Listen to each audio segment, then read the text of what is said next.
Good morning, everyone. TJ All's I-45 now. A couple hours later than we anticipated on coming on with you, but we wanted to make sure we had the most accurate information we can on the delays happening in Galveston County. If you recall, if you were watching with us last night, there were about 5,500, a little more than 5,500 mail-in ballots that needed to be counted in the final count. Now, there's not an anticipation that any of those mail-in ballots are going to change the results that you see scrolling on your screen there. However, it's still part of the count. Couple things. Let me just kind of walk you through the procedure here. So sometime last night when all of the votes had been tabulated from the election day count, after the last box was counted there, then the election officials went to start scanning the mail-in ballots to get those tabulated in. As I said, a little more than 5,500 of those ballots were in.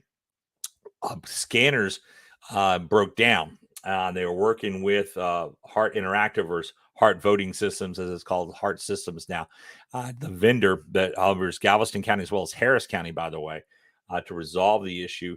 That got resolved overnight, but the count couldn't begin again until this morning. No one left, by the way. I just talked to Wendy Fregasso, who's the chief deputy of the elections for Galveston County. Just talked to her by phone. So they are getting things scanned now. And her exact line was not long now. Now, here's how the process works. The scanner will go through, scan all those mail-in ballots. Now, these are ballots, by the way, who've already gone through the ballot board. They've looked and made sure it met all the state requirements, the signatures, the dating, all of that. And then those are the ones that go through. The ones that may get kicked out or need to be held back for some reason will be reviewed by the ballot board. That's the longer kind of manual process that takes place there. But it's not anticipated that any of those mail-in ballots are going to have an effect on the outcome. On the outcome, it'll have an effect on the final numbers, but there's not enough based on what information the county election officials have to change what will be the final results of the elections that happened. Also, since we last talked early morning, Harris County got their voting systems fixed, and their counts fixed. The delays that they had is really they had machines going down at polling locations that caused delays. Then there was some confusion. There was a judge that ordered some polls to stay open until 8. But those people who were not in line at 7, who voted between 7 and 8, they voted provisionally. Those may still be counted, but right now the Texas Supreme Court has ruled that they should not be counted. That's still going to be worked out, but it's not expected to be a high volume to change any of the results for the election there. You see scrolling at the bottom of the screen the numbers as we have them as of this morning. And includes in the League City Council races, adding the Harris County side of League City into it, because we didn't have those last night when Harris County was having problems with its system. So again, if you're just joining us, what we have found out just a few minutes ago from Galveston County election officials is that the scanning issue for the mail-in ballots, is about 5,500 of those, has been resolved. Those ballots are being counted right now, and then those will go through the scanner. Fine, that's fine. Those votes count. And then from that, any of those that get kicked are then handed over to the ballot board, and they'll manually go through those, see what they need to do to make sure that those votes count as well. Now, there's still some outstanding votes to be coming in, because anyone who mailed their mail-in ballot yesterday has a postmark of November 8th, but arrived at the postal box for the county by 5 o'clock today, still get counted. There's also military and overseas ballots to be counted. There's a few more days on that as well. But those numbers are not significant enough to change the outcomes of any of the elections based on what was sent out there. So we're confident in what we see here. So when you see that green check mark at the end of the numbers there, that means the candidate listed right before will be the winner of that. We do have a runoff, as you see on your screen right now. Sean Saunders and Larissa Ramirez will be going out. Ramirez, in fact, by the way, ended up, when you counted everything together, had the most votes in that position 7 race out of League City. And those are the numbers that we have them now. That includes the Harris County numbers, which includes the Harris County mail-in numbers, we should point out, as well as all of the early voting and election day numbers for Galveston County. And again, while there are 5,500 ballots out there from the mail-in, they're from across Galveston County. So there's not enough concentration to change the outcome here. It's going to be a runoff between Larissa Ramirez and Sean Saunders there, as you see it. Ramirez with 11,584 votes, Saunders with 11,471 votes. That runoff will be happening in December.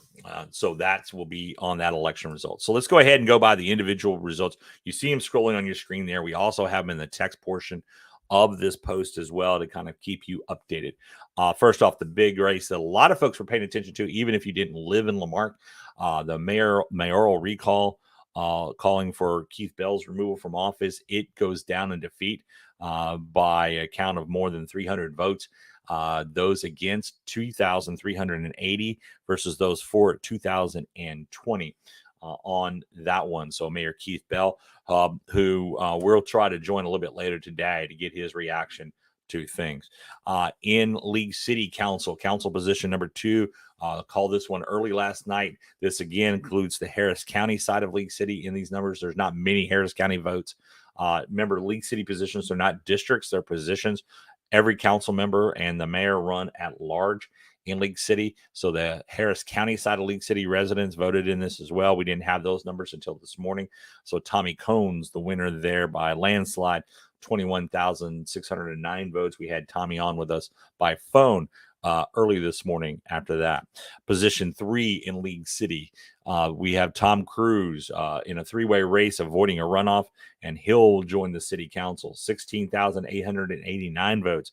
So there is one more new face to the council there. There'll be 3 new members of council when this is all said and done, plus a new mayor, I should say, in Nick Long, who ran unopposed. So a very different looking council, no matter how the runoff works out later. And speaking of that runoff, here we go again as you take a closer look at the numbers. Larissa Ramirez and Sean Saunders, first time candidates here.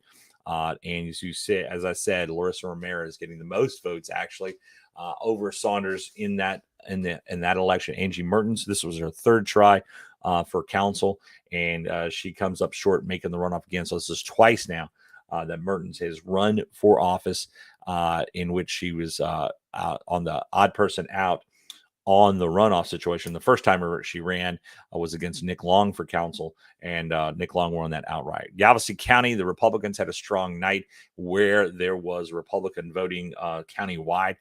Galveston County District Attorney Jack Rohde reelected to another term, 69,053 votes there for him. Rachel Dragoni at 35,013 votes. So Jack Rohde reelected.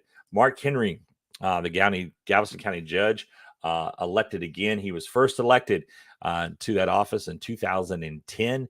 He holds on for another reelection here, and with 65% of the vote, 67,948. William King III, the former Dickinson City Council member and Mayor Pro Tem there, ran what would be comparatively, and you have to kind of take this in context, a competitive race, not competitive in the numbers, but finally not what would be considered just kind of a lip service Democrat running in Galveston County, which is still a very strong Republican district, changed over in 2010 and has just gotten stronger as a Republican base in there.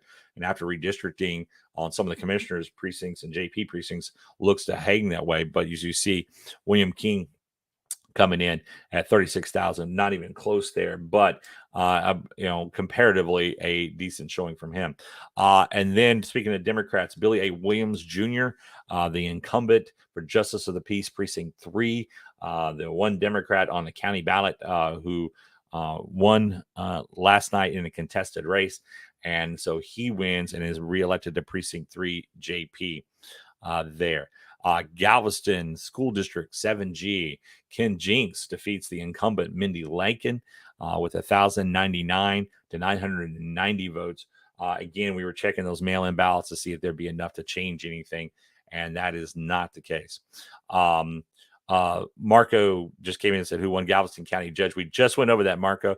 I'll pop it back up for you here now. It was Mark Henry who won re-election, as you see the numbers there, 67,948. William King's 36,046. Marco, you came in just at the end there. Let's go ahead. Texas City ISD. They're happy over there. They're getting a new Lamarque High School. They're getting improvements done to the stadium. The big one is Prop A, more than $111 million there.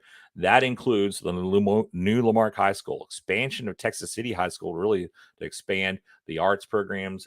There's also going to be a new ag barn built now for Texas City ISD. And then on top of that, they're going to be building a STEM and robotics center as well. Robotics big in Texas City ISD. And so they'll be doing that. They win national titles all the time along the way. Now let's go ahead and get into the Harris County elections here real fast. The two races we're following, Harris County Judge Lena Hidalgo. In fact, Alexandra Mealer conceded early this morning to this. This is all the numbers in from Harris County. And as you can see there, Judge Lena Hidalgo, 546,745 votes, winning re-election as the Harris County Judge. Late night. Harris County Judge. That's just right above the threshold. There was actually another candidate on the ballot there that got 108 votes and was with 0.01% of the vote there. So voting a runoff in that case for there, because Lena Hidalgo gets 50.74% of the vote there in a hard fought election there. So it's Lena Hidalgo 4 years ago came out of basically nowhere when the Democrats took a strong sweep across many offices, countywide offices, including a lot of the judgeships there that went down last night. And then the Precinct 2 commissioner out of Harris County, that covers our Clear Lake area of our viewership. That's going to be like for Seabrook and for Nassau Bay and Webster and the like. And Adrian Garcia winning re-election there. So overall, a good showing there for the Democrats as far as in Harris County elections are concerned there. So you can see we have in the text part of our post here, you can see all these same numbers for you there. It's scrolling across now, but for those of you missed anything, just look at the text part of our post. These same numbers that I have up on screen here on the scroll are the same numbers that are there. We're waiting on Galveston County to finish up their mail-in ballot counts. When that does, we'll just add to those numbers. If, and this is a strong if, there's any significant change to any outcomes, we'll of course come on and report that.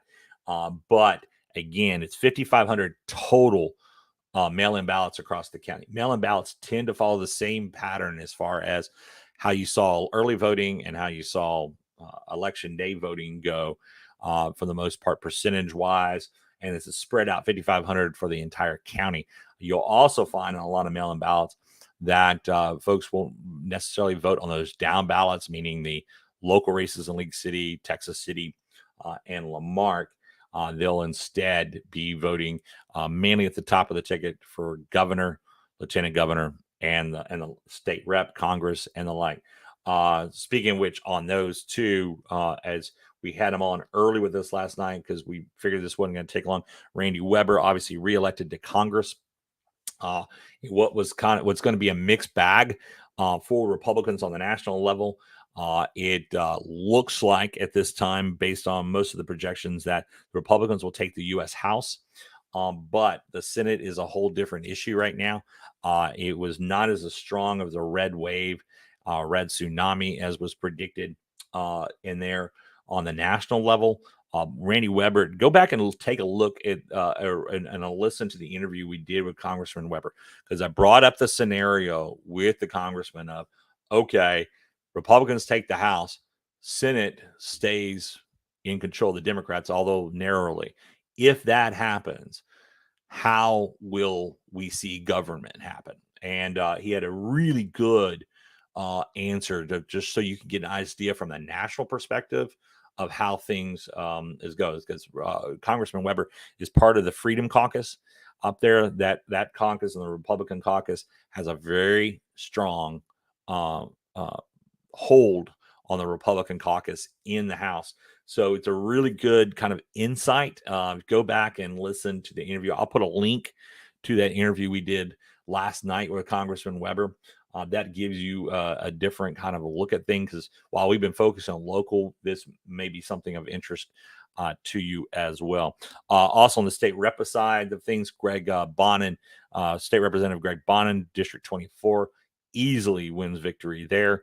And then Terry Leo Wilson, the same. She now joins the State House representing the southern part of Galveston County, and then in parts of Chambers County as well. And she is elected to replace Mace Middleton, who was unopposed for the state Senate 11 seat there. So Keith Henry coming up short on his race against Terry Leo Wilson. We hope to have Ms. Wilson on with us a little bit later today to get her reaction to that victory. It was not a shocker at all that she would win that in any way, and also Bonin as well. So those are the updates we have for you here. As I said, we've been focused on the local elections more than anything else, but that gives you the numbers again. We have the final results minus the Galveston County mail-in ballots. They're in the text portion of this. We'll update those a little bit later today. And if anything changes as far as changing the outcome of any of these, we'll obviously come back on and acknowledge that. But at this point, it's not expected that those mail-in ballots that are being counted right now as we talk are going to make a difference. And just kind of explain the process there is that there's not a break in the count. I mean, they may be waiting in the rooms there, but Wendy Fregasso, who is the chief deputy for elections for the Galveston County Clerk's office, Dwight Sullivan, who is the Galveston County Clerk, whose office is responsible for this. They've been there all night, and I talked to Wendy just a little bit. She put they're needing, if you want to take some pity on them, I'd deliver coffee to the third floor there in at the Galveston County Justice Administration building, where their elections counts are taking place. It's a lot of it's been a long night for them as well. At least some of us who cover this got to take a nap along the way. I look worse for wear myself, but Wendy and Dwight and Ernie and the gang over there who we work with closely on election nights, they really do work closely with us. And I want to give a shout out to our Charlisa Gary, who works part-time for I-45 now, but always is down there for us on election night, and is then back at her regular job on time this morning as well, after being up until 1 a.m. On following that. So thanks to Charlisa for that as well. So again, we're waiting on the final count of the mail-in ballots in Galveston County. The only terminology is not long now, but it depends on how many of those that get the scanners kick out, and we'll see the ballot resolution board take a look at those. And we hope to have that update for you here not too long. Again, we're not going to come back on the air with this. We'll just update the numbers in this post, and it'll have the big words final across it for that. So this video may seem outdated based on the numbers that I just showed you, but the outcomes themselves, like who won and who makes the runoff, are not going to change there. Thanks for watching, and be staying tuned. I-45 now today, because we've got the Royal Caribbean cruise terminal opening up in Galveston. We have cruise there today, and you'll be hearing about that. That's a big deal down in Galveston Island, and you'll have that coming your way in a little while. In fact, the Royal Caribbean folks are moved things up a little bit this morning, because they're trying to get back to Florida yes, here we are, November 9th, and a hurricane is going to aim for the east coast of Florida. So Royal Caribbean officials are trying to catch an earlier flight back to Florida to make sure where their headquarters and their operations are there in Florida are taken care of. So but we'll have that coverage of that coming up for you a little bit later today. I'm TJ All. It's I-45.